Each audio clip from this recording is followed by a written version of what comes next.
Ora la banda seguirà Dov'è carità e amore.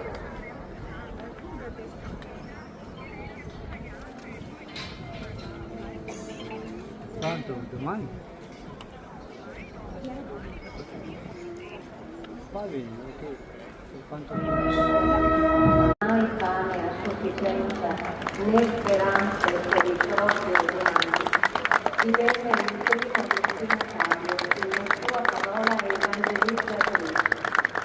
Un biografo contemporaneo del santo scrive di lui: nel nostro tempo mai abbiamo udito un così dolce consolatore dei poveri.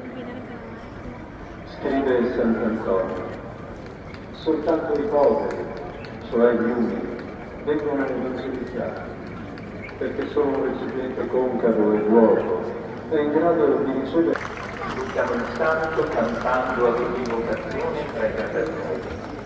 Sant'Antonio, prega per noi. Tesoro della carità, consolatore degli afflitti, prega per noi.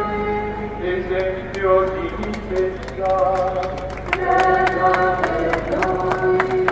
Esempio di temperanza, prega per noi. Consolatore dei poveri, prega per noi.